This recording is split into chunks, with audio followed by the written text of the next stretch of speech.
is once again that time of year where Mercy becomes the most hated character in Overwatch. Hello everybody and welcome to the channel. So before we go into detail on the Mercy situation, because I think it is pretty indicative of some of the wider balance issues the game is facing and the way Mercy slots into that, the way she adjusts breakpoints for various heroes, and just the way Overwatch 2 plays in general.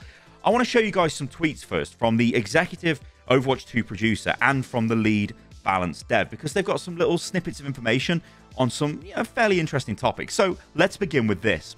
Havoc, or Veil Overwatch 2, asks Jared on Twitter, "Hey Jared, is there any consensus with Team 4 that Sombra was nerfed too much? I'm wondering if there is potential to see any changes or buffs in Season 3.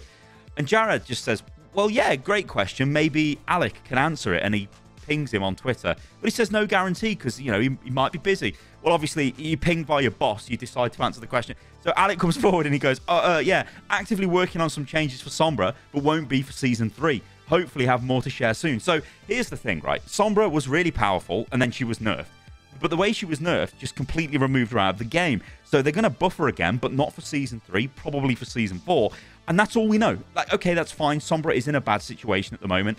Sombra finds it difficult to fit into this world of Overwatch 2 because, yeah, it's about 1v1 ability, let's be honest. If you're Sombra, you want to be flanking, you want to be going in there, killing the Zen in spawn, which she was doing, but she was way too effective at it. She also had some issues with hack, which did get sorted out. But if you compare her to Tracer right now, there's no world where you play the Sombra really over the Tracer, or even a Genji, and I think Genji is struggling a little bit. But yeah, unless you're a die-hard Sombra specialist, you're going to find it really hard to get anything done with her.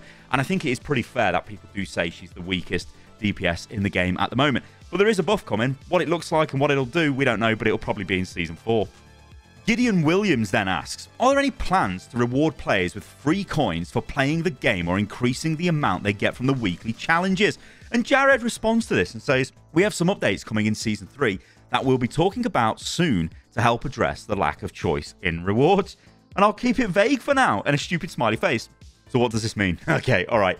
Well, there's no mention here of you're going to get coins in the Battle Pass. There's none of that. But what it does say is we're going to talk soon to help address the lack of choice in rewards. And it is that line there. It is the lack of choice in rewards. Now, if you guys have been watching the videos that I've been putting out basically since the game has launched, Overwatch 2, that is, not Overwatch 1. If you've been watching since Overwatch 1, you're legends and I love you.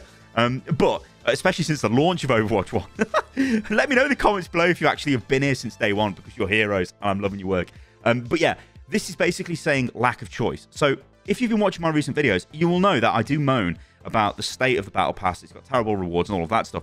But one of the problems Overwatch has got is people play heroes that might not even be in the Battle Pass. There might not even be a reward for your hero in the Battle Pass. So why even bother with a Battle Pass? Now you can say, well, yeah, everyone can use souvenirs. No one cares. What people want is skins. So if there isn't a marquee skin for your hero in the Battle Pass, and there's no hero, like new hero in the Battle Pass, then why would you bother with the Battle Pass? Now, one way of curing this is the idea of a skin token. So instead of you going, okay, here's the latest Pharah skin, which looks awesome, what about if you got a skin token before you get that skin, or with that skin? So you get the Pharah skin, and you get a skin token, which lets you buy a legendary skin of your choice for the hero of your choice, which would make it, well, be more personal, right? This is the issue Overwatch has got with its monetization, is the heroes, if they don't get, like, you basically have to build a skin for a hero, and I think the Mythic skins kind of encapsulate this problem they're dealing with. Mythic Junker Queen. Junker Queen is probably one of the least played heroes in the game, to be fair, in the tank department. So they've given her a Mythic skin. Okay, number one, surely you'd want to give the heroes with the most playtime the Mythic skins first, right? Surely that would make sense. But number two, it doesn't matter how much effort you put into one of these skins, and it doesn't even matter which hero it's for, really. Because if you don't play that hero, you don't really care. And this happened to me in Season 1.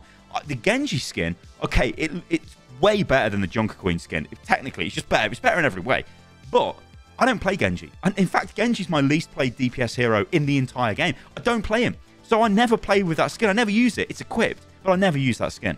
Now, if it was for a hero that I did play, like, I don't know if it was for Orisa or something like that, then I'd feel more connected. I'd be like, oh, wow, okay, this is cool. Or it's a Winston skin or something like that. Yeah, really cool, I like that. Or an Anna skin.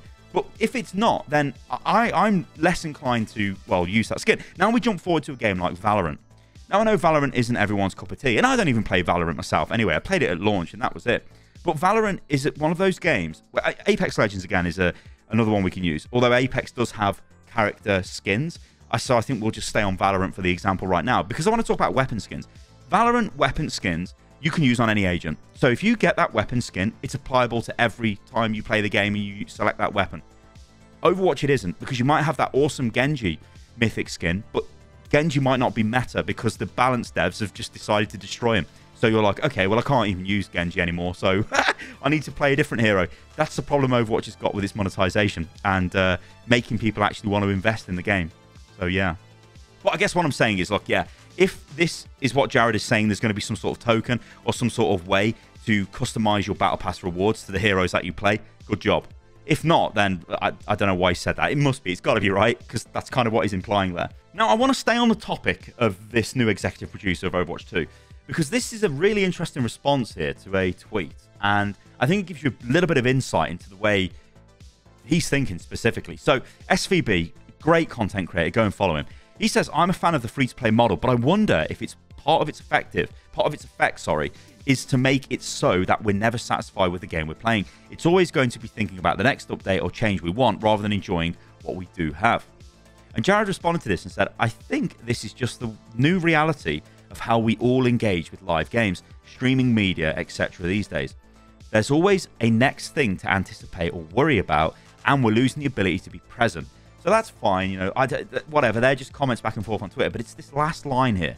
He says, I feel it and constantly try to battle against it to mixed results. Now, this might be a bit of frustration coming out here from him. Now, I'm completely reading in between the lines here, but imagine he is the executive producer of Overwatch 2. So I would assume he's involved with the production pipeline of the game to a granular degree. He knows everything that's coming. He knows things that he wants to add to the game. He knows everything that's being added to the game. And he might be pushing for things to get added that maybe get pushed back from, let's say, the management layer above him, which is probably people like the vice presidents, the brand lead, and that will go, no, we can't do that, or we're going to do this, we're going to do that. And they push back to whatever he's trying to do. So in a way, this might be like a little mini Jeff Kaplan. That's what I'm getting at, where constantly fighting against the upper layers of management to do what's right for the player, but maybe not what is the absolute best thing for the money people when it comes down to it. And there's got to be some sort of balance made there. But I do think this is interesting, though, because, yeah, to say I feel it and constantly try to battle against it, I think is really interesting, because the whole idea of free-to-play and games with constant updates is, yeah, okay, the thing needs to be refreshed constantly to keep people interested. There's a ton of other games doing that. There's a ton of other media that does that. So games are fighting for all of your attention. And Overwatch 2 is fighting against, you would say its direct competitors would be other free-to-play games, like your Valorant, your Apex Legends, whatever. But then it is also your Netflixes. It is also, you know, Disney Plus or whatever. You know, it's fighting against all of that. And so how does it keep your attention? Well, it has to keep making good quality updates, doesn't it? But I think it's quite obvious at the moment that what we're seeing with Overwatch 2 is very low quality batch updates in a lot of ways. We've just seen tons of stuff added to the game that no one really cares about. The Battle Pass is a great example of this.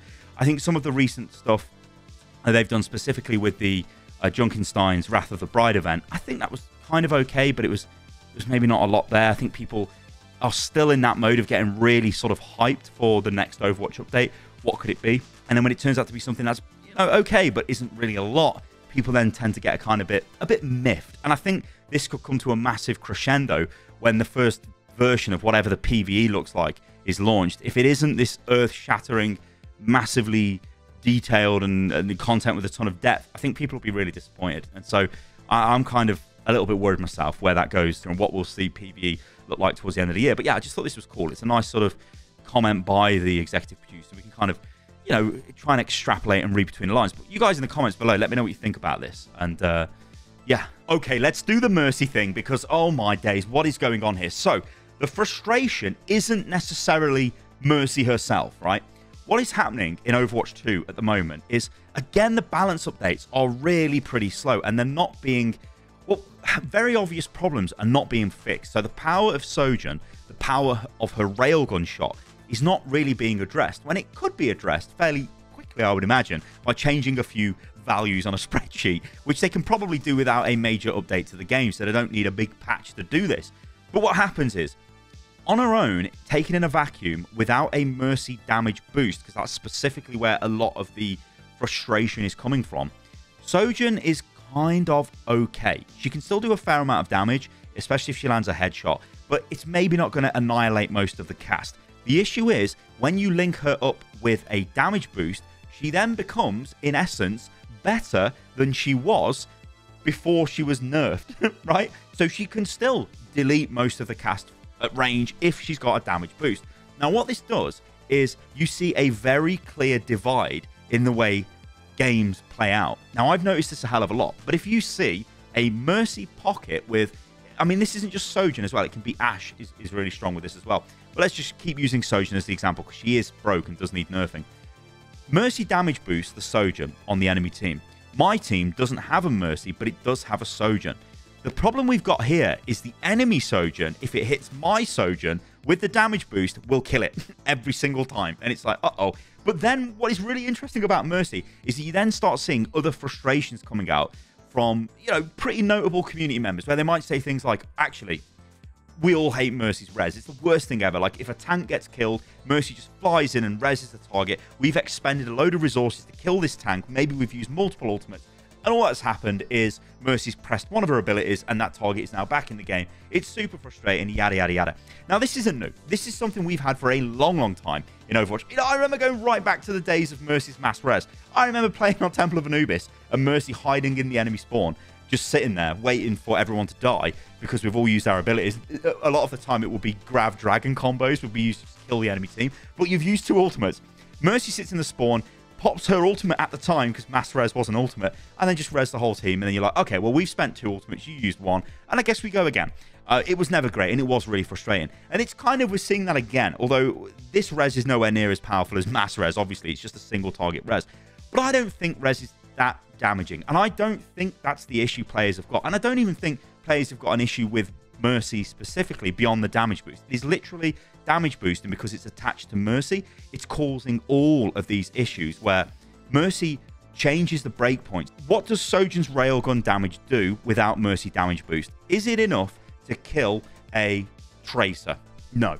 But if it's got damage boost, is it enough to kill a Tracer? Yes. It's changed the breakpoint there of that ability, makes it much more powerful. That Tracer's dead.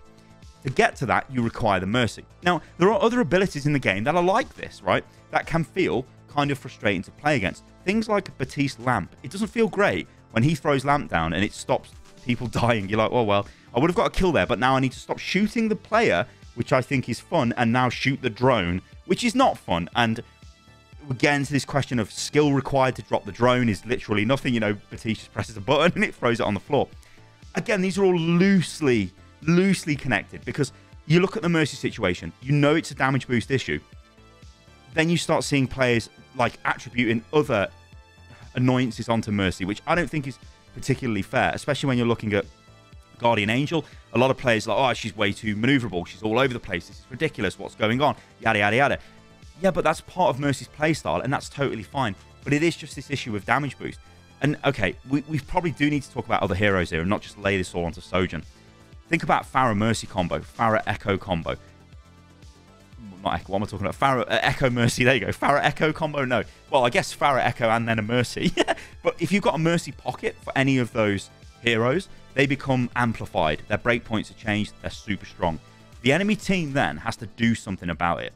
They either need to start picking a bunch of hit scans to try and deal with that, or they need to maybe pick a Zen. Zen discords either the Mercy, which would be hard to hit, or generally the target she's boosted. So let's say it's the Pharah. And then your Ashe or your Soldier need to just focus on killing that Pharah over and over again. Yeah, she'll get rezzed for the first one, but then you need to kill her again and again. And it's that issue of, it's that teamwork element required. And it is easier for the enemy team to just randomly select, because let's be honest, that's what it generally is a lot of the time. Mercy selected, and then someone selects Pharah. Okay, they've got a pharmacy combo. Mercy generally will pocket the Pharah because any Mercy would do that because it's such high value. Same for the Sojourn, such high value. Same for the Ashe, such high value. Same for the Echo, such high value. And I think this is the issue, right? It's not Mercy. It's damage boosts, and it's the way damage boosts interact with just other heroes, and it's the way that they change the balance of the game. And it's the way that, going right back to the start of this video, and I said the Mercy issue is more than just how, like, it's more than just damage boost is the problem. It's a problem of, in Overwatch 2, the ability to very quickly kill an enemy, So let's say a one-shot is very powerful.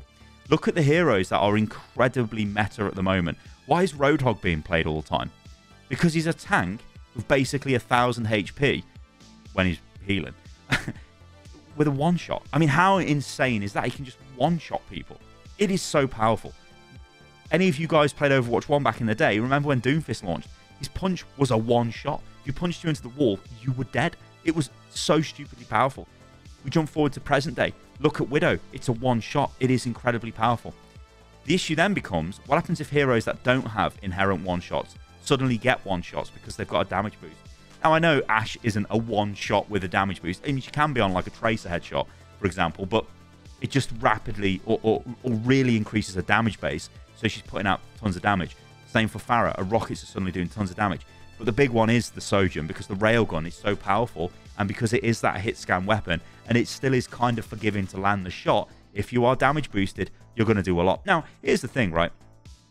Does this matter? Right? Does it matter that Mercy is meta? I kind of like the fact Mercy's meta, but I am annoyed when I get instantly killed by a railgun. Now, as you start going up through the ranks, you will notice this will start happening more often. You will start seeing more of the Mercy-style DPS combos, the Pharahs, the Echoes, the Ashes, even the Widows sometimes you'll see. Although Widow tends to be a bit of overkill, if I'm honest, because obviously Widow is still powerful enough on her own, especially if she lands the headshots, which every good Widowmaker should be doing. But yeah, this is an issue, I think, that will go away when... Well, the easiest way to fix it is to do something about damage boost. But I'm worried if you do something about damage boost, it might make Mercy way less viable in a lot of ways. Because the damage boost is still nice that it's there. But it's just the way it's interacting with current heroes, especially current meta heroes, that's making the game feel very... Well, not great to play. Because if you... like I said, if you look at the enemy team... and you see they've got a Mercy and they've got an Ashe, and you're like, well, we've just got an Ashe with a Zen and a Lucio. We're like, oh, we're just going to die. Or we've got a Moira and an Ana. We know that in the moment-to-moment fights, the value that's being given to that DPS, that enemy Ashe player by the Mercy, is massive compared to what our supports are able to give to our DPS in that matchup. I'm not saying our supports will be bad, because our supports might be incredible, their healing might be awesome, but it's not the same as altering the damage capability of that fully charged, again to jump back onto Sojourn, but like that fully charged Sojourn railgun versus a Sojourn that doesn't have that charge. It is very overbearing, very like overpowering in the game. And yeah, now we also do know that one shots are being looked at. That is one of the specific balance issues that is hopefully going to be fixed come Season 3. And we are waiting on a balance patch which is supposed to come out towards the end of January, which will fix Roadhog, which will look at his one-shot ability and things like that. So yeah, the balance needs to be sorted for the game, because I just think we're playing a game at the moment which, I don't know, it just feels like the balance is in a kind of like strange place. I don't want to say it's super bad. It's definitely not great, but it's nothing...